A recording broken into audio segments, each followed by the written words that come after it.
Merci beaucoup. Merci de vous être déplacé. Il me fait grand plaisir aujourd'hui d'être ici à ce café scientifique en compagnie de mes collègues de l'IRCN. Puis le but de ma présentation aujourd'hui, le titre un peu, c'est les vaisseaux sanguins et la pression, plus que de simples tuyaux. Donc, lorsqu'on parle d'hypertension, en général, on parle d'hypertension essentielle, d'hypertension primaire. C'est la forme d'hypertension qui touche à peu près 95% des patients. On l'a dit essentielle ou primaire, c'est parce que, par définition, elle n'a pas de cause identifiable. On ne peut pas la relier à une simple cause, contrairement à l'hypertension secondaire, qui pourrait être secondaire à la prise d'un médicament ou secondaire à une maladie rénale. L'hypertension essentielle, c'est probablement la conséquence d'une interaction entre plusieurs facteurs, donc des facteurs génétiques, donc l'hérédité, et des facteurs environnementaux, tels notre alimentation, le niveau de stress, notre style de vie. Donc, comme je disais, bien que les causes individuelles de l'hypertension essentielle sont inconnues, des années de recherche nous permettent maintenant de très bien comprendre le phénomène de l'hypertension et ses conséquences sur l'organisme. Donc, moi, aujourd'hui, dans ma présentation de 10 minutes, mon objectif, c'est vous démontrer finalement que les vaisseaux sanguins sont des tissus dynamiques qui participent à la régulation de la pression sanguine du corps, puis vous démontrer qu'un dérèglement des propriétés des vaisseaux sanguins participe à l'établissement ou au développement de l'hypertension. Donc, notre compréhension moderne de l'hypertension, telle qu'on la connaît de nos jours, a débuté en fait avec les travaux d'un médecin et biologiste anglais, William Harvey, à la fin du 16e, 17e siècle, qui fut le premier à décrire correctement la circulation sanguine dans notre corps.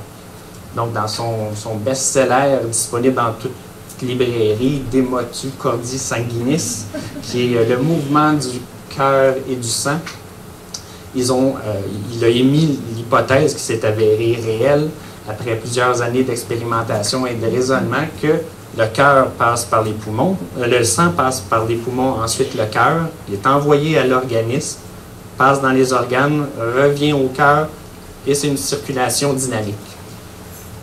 Donc, il était le premier à mettre en lien le cœur et les vaisseaux. Puis cet équilibre-là, cœur-vaisseau, nous a permis de démontrer ensuite qu'il y a une relation entre les vaisseaux et le cœur pour le maintien de cet équilibre de la pression artérielle.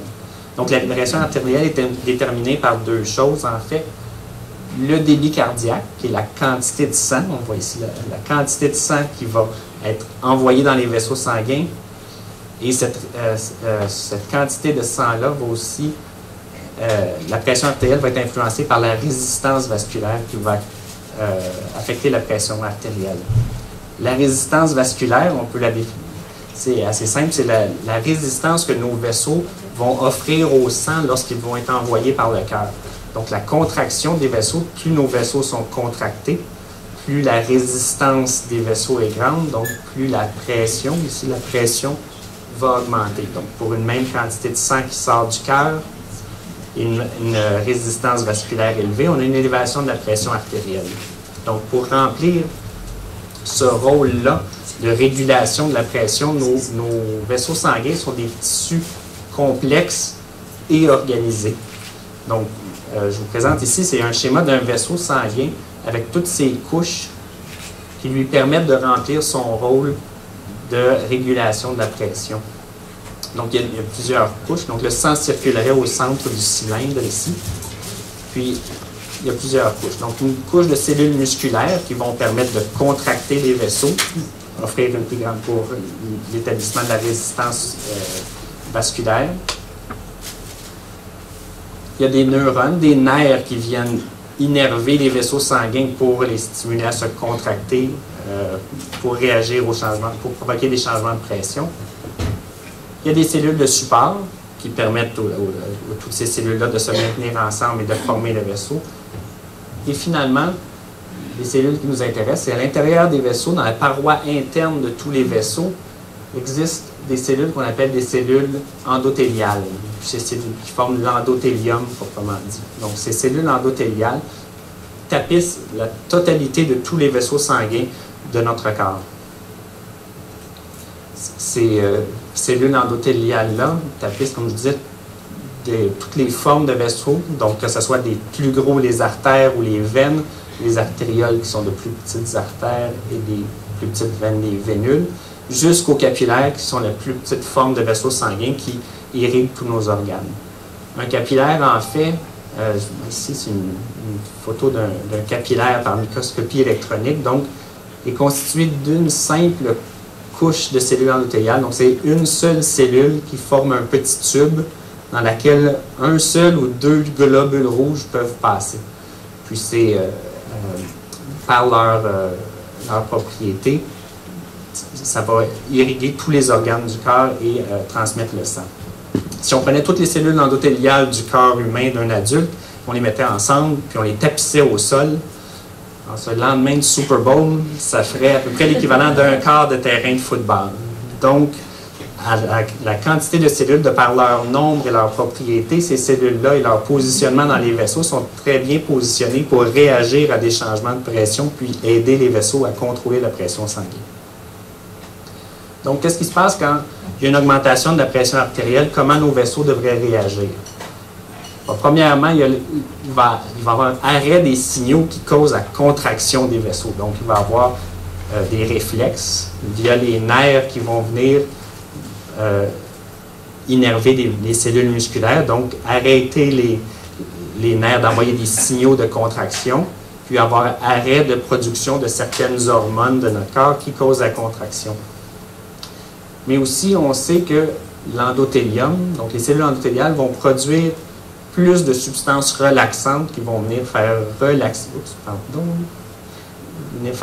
les cellules musculaires. Donc, les cellules endothéliales sécrètent des substances relaxantes qui viennent dilater les vaisseaux sanguins et contribuer à faire chuter cette pression-là artérielle.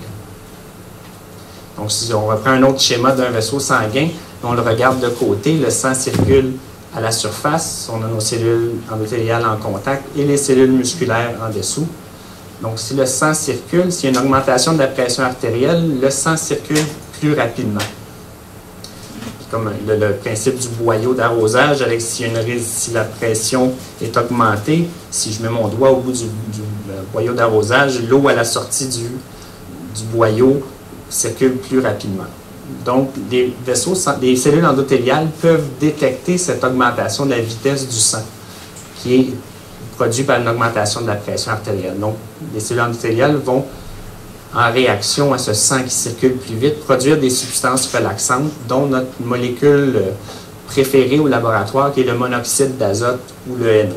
Le monoxyde d'azote est un gaz qui va être libéré par les cellules endothéliales, vont venir relaxer les cellules musculaires en dessous et faire chuter la pression artérielle.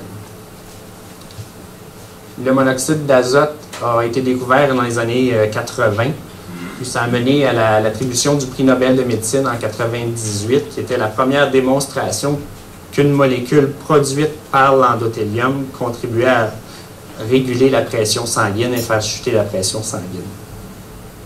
Donc, qu'est-ce qui se passe lors d'une hypertension? On sait maintenant, bon, il y a une élévation de la pression artérielle, le sang circule plus vite, mais ce qu'on sait aujourd'hui, c'est que l'endothélium ne réagit pas bien à cette augmentation de la pression sanguine et ne sécrète pas de substances relaxantes, donc pas de sécrétion de monoxyde d'azote et pas de baisse de la pression sanguine. Donc, l'endothélium est dysfonctionnel ou est malade dans le cadre d'une hypertension. Donc, l'hypertension et le mauvais fonctionnement de l'endothélium, comme je vous le disais, il a été montré que la capacité des vaisseaux sanguins à se dilater est compromise chez les patients hypertendus. Les facteurs de risque aux maladies cardiovasculaires tels que l'usage du tabac, un cholestérol élevé, une alimentation riche en sodium vont causer ce mauvais fonctionnement de l'endothélium. Puis, ce qui est intéressant, c'est que le mauvais fonctionnement de l'endothélium va souvent se produire avant l'apparition d'une pression élevée. Donc, un endothélium malade va nous prédisposer à avoir une hypertension ensuite. Il y a des bonnes nouvelles, c'est que l'élimination des facteurs de risque contribue à remettre en santé un endothélium malade. Donc, ça améliore la santé de l'endothélium, même avant l'apparition d'une hypertension, donc une prévention. Donc, s'attaquer aux facteurs de risque, diminuer nos facteurs de risque, va contribuer à remettre l'endothélium sur pied et éviter l'hypertension qui pourrait s'en suivre. Puis les thérapies antihypertensives connues, plusieurs des médicaments antihypertenseurs, le changement du régime de vie et de l'alimentation, vont tous contribuer à restaurer un endothélium normal.